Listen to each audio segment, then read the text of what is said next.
AI-powered To-Do application Phase 4 deployment evidence. So what we're looking at here are the actual checklists and screenshots that give us the green light.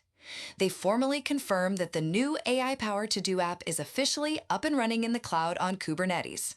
It's stable and it's ready. Let's jump into the 3 key proofs from the evidence deck.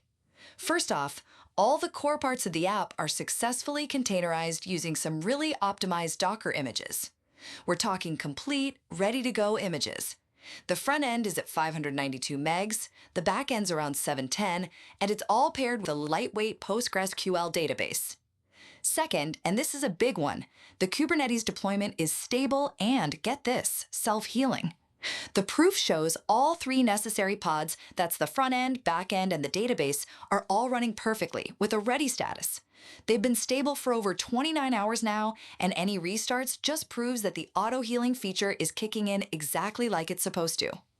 And finally, the whole infrastructure is managed correctly and it's fully accessible.